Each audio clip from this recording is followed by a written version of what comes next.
Hello everyone, this is Abdurrahman Gilal. In today's lecture, we will be continuing our previously discussed topic that was multidimensional array.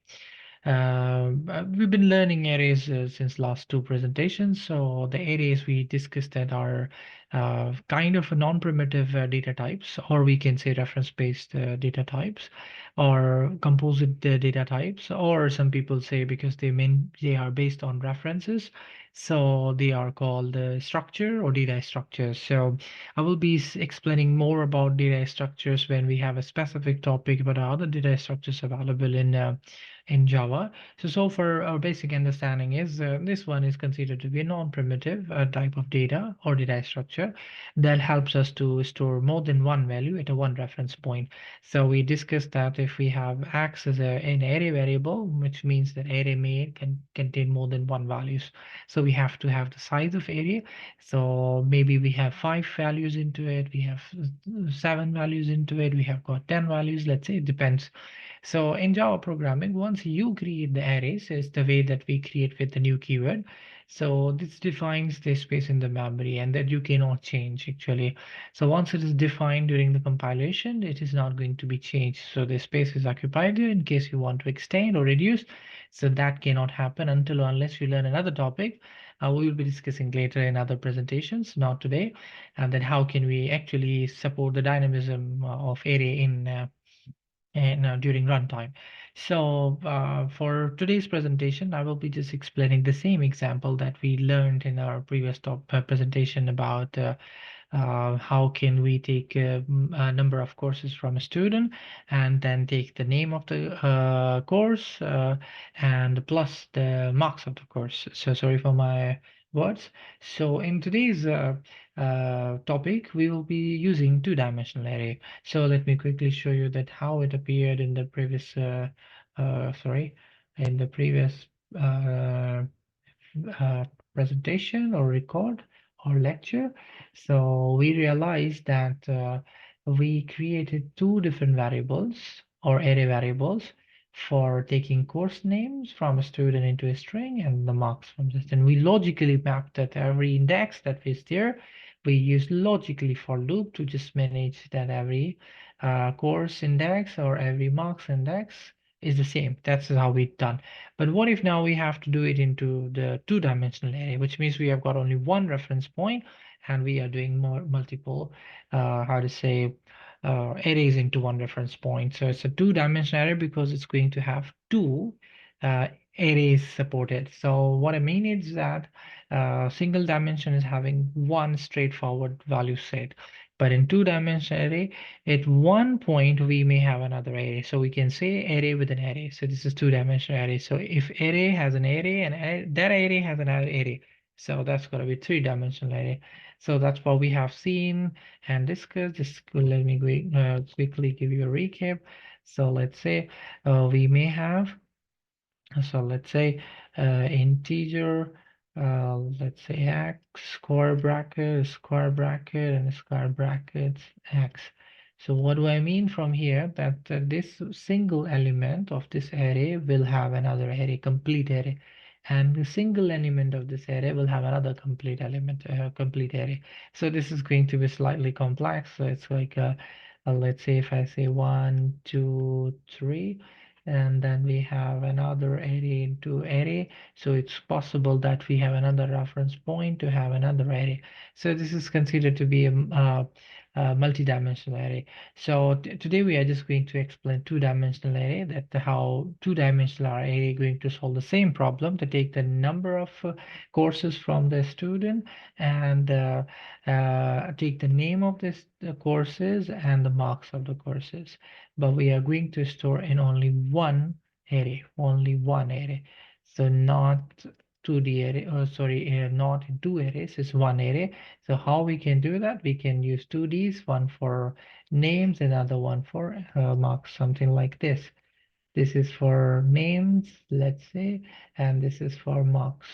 So this is how we are going to take. So if I say Java, so my Java will be having marks here. And if I say maths, so my maths marks will be here. and then I will compute whether that course is pass or fail. So we have already set the benchmark of 50 marks. This is what we done in the previous presentation, but here we have a slight a difference than the previous one that we are using array. So I will be trying to explain you that in this type of situation, what problems we can actually encounter. So the other program remains the same that we call the utility scanner to receive the input from user. I have kept this long name for the class. You can keep any name. So I just run multi-dimensional array for course example. So, okay, this is just my name. You can keep any name.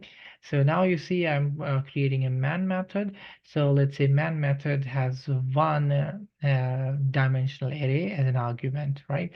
So, so you're gonna see that if it's two-dimensional, so we will have this, three-dimensional, we have this, four-dimensional, we will have square brackets 4 times.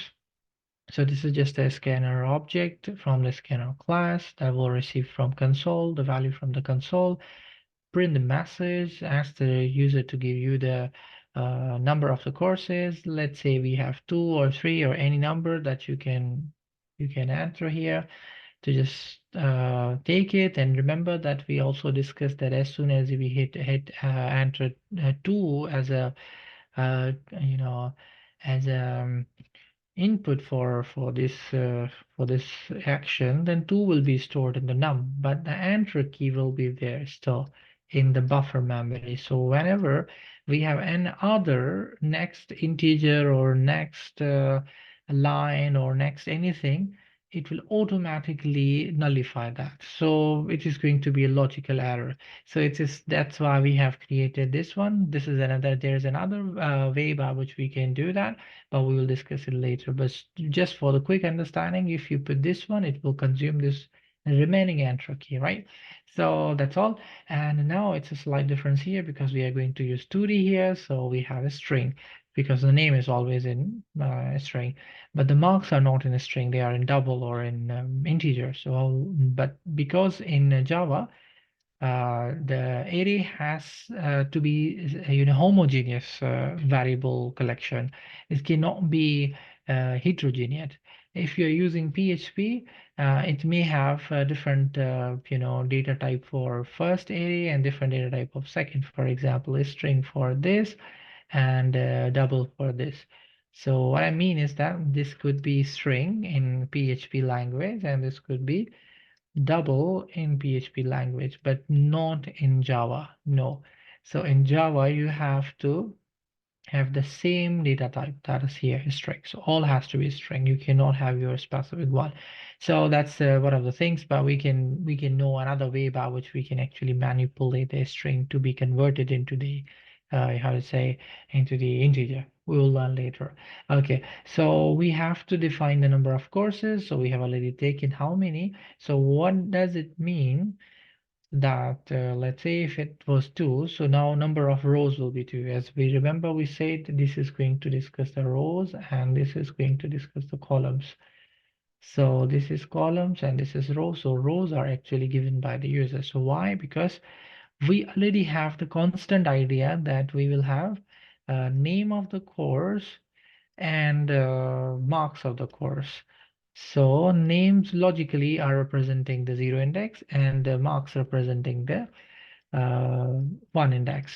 So this is just the name of the course, but we don't know how many courses. So that's why we have to keep it variable. So if a student may have enter 4 courses here, so every course will have the same name and marks, name and mark. That's why you put 2D here. So we just simply say 2 is a constant. So every time we have courses, we have to take name and we have to take the marks. So this is how it looks like. And yeah. Give me a second to clean it and let's go downward to understand the same logic. It's exactly the same thing here, but the slight difference that you see here is that we take one array until the number of, let us say, courses. So enter the number of name of the course. So you take the name next line, and here we have to put the I as in the place, because name will always be different for every row. So as I was trying to say right now, let's say I is 0, so it will create, it is like here, because we have already like this as an array. So I is 0, so it will 0 and then 0. So this is the spot. So let's say user answered Java here. And the next line is saying, please enter the marks for the course. So marks of the course are once again the same index, but the column is different. So 0 is the row, but the column is 1. So here will be the marks. So let's say user enter 50 marks here. So 50 will go here. And then the loop ends and goes back here to increment in I. So now I is not 1 or 0, it's now 1. So I is 1 here now. So now 1 is less than, for example, this was 2, so yes, it's true. So now I is 1 and this is 0, so I is 1 and this is 0. We remember I is a row. So this is the spawn and the user insert. Let's say the math, and this is the same thing, I is 1 and the column is also 1. So which is here, and then the user insert now 75. So this comes here. This is how it will store the values, where the course name and the how to say the marks will be the constant location for the column. So let me clean it, and let's go a little bit down. So yeah, so this is now going to be a different logic to display whether somebody is pass or fail. This time I'm not creating any method to receive the pass and fail, just to quickly conclude the topic, because you already have understood. So this time we are using for each. So it's the same kind of loop in Java 8 or above. You use just for keyword. So you see like course data. If you remember the course data, let me show you. If you remember the course data, so the course data is a variable or data structure or array variable which has two arrays, one and two, one for names logically and the other one for columns, oh sorry, marks. So I am saying here, and this is for rows and this is for column. So now here is the same stuff coming. So now I'm saying course data. So when I say course data, so now it creates a problem. The course data, when I call this course data, if you remember the previous example, I am referring to the first array. And the first array is just a row. And that row, sorry about that, yeah, that row has another row, another array into it.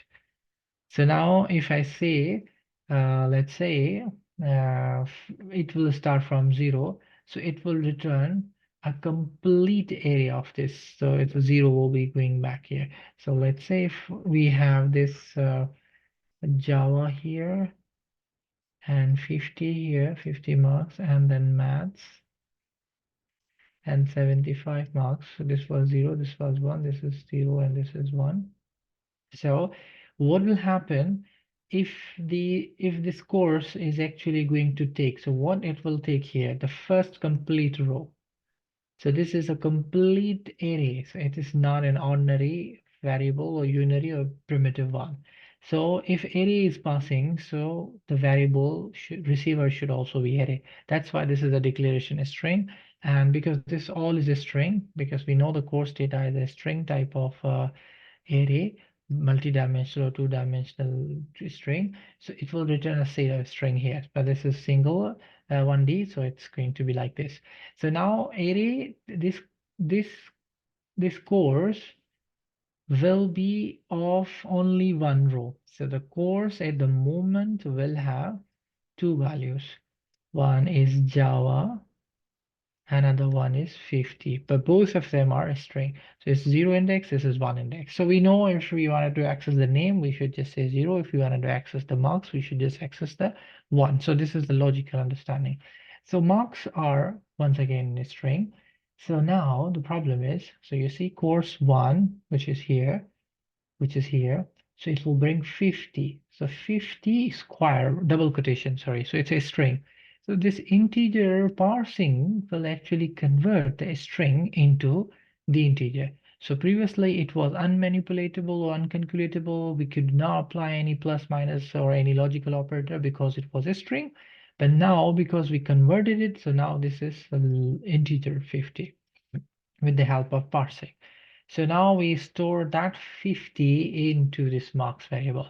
So now I'm going to use the logical operator here that 50 marks are greater than or equals to 50.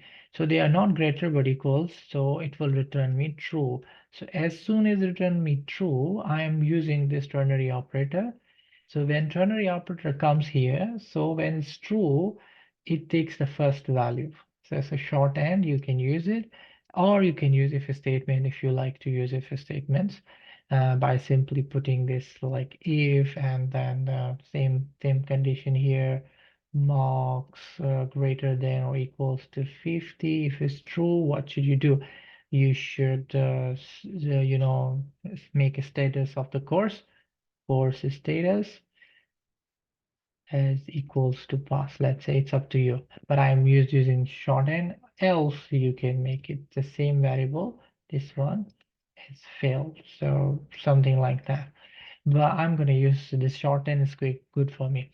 So now I have pass because it's true, so it will give me pass. When it is fail, let's say it uses marks were 30, so this will return me false. So false will leave this, but will take this. So it will be fail automatically. So this is how it works. And then I just print the course name because course 0 is here and that's Java. And the status will be like coming from here. So this is how it looks like the first way. And then what happens in the next iteration? Next iteration will be actually taking let's say this was Java and this was 50 and this was maths and this was 75. So now first is done, so the second row is going. So second row will be assigned to who? So now the course will have another row. So this will be having this as a value math and 75, but both in a string, so because that's a string type. And then what we do is that this is 0 column, this is 1. So when I say course 1, what I mean is that I'm trying to take this. So this is 75 will be here. So 75 will be string first, then it will be converted to integer. So as soon as integer, it will be stored into the marks. So now marks are here. So I'm going to say 75 marks are greater than or equals to 50. So it's true. So as soon as it's true, I use the ternary operator and says like assign pass to the course status, and then just display the course status. And now we know that the course 0, what does it mean? It means this math is pass or fail. So let's say if this was just 7 marks, let's say, so this this is a constant one, so 7 are, let's say, greater or equals to 50, so it's false. So as soon as that is false, the ternary operator will not go for the first statement, it will go after the colon, and that is called fail. So now the fail will be assigned to this variable that is called course status. But in this scenario, we have this, so I'm going to run both of them to just quickly see how does it look like, and there you go. So let me run them. So yeah, I'm gonna run this example, multi-dimensional example. Yeah, so number of courses, I'm gonna do the same. Like first was my Java course, I answered 50 marks, and second one was my maths course, and I answered 75 marks. So both pass. And let me run again to see like how it looks like. Okay. I see I had 2 courses. First one was Java and marks was 75, and the second was maths and the marks were 30. So yes, maths is fail, but Java is pass. So quickly, a quick recap. Here we use the same logic that we did in the last time, but by using two-dimensional array. That's one of the differences. So what is the good point of using a two-dimensional array is just not to save the space. It's not going to save the space. It's going to be almost the same. But we have a possibility to have a one reference. So I do not have to now confused to call any name because everything about the course is stored in the course data.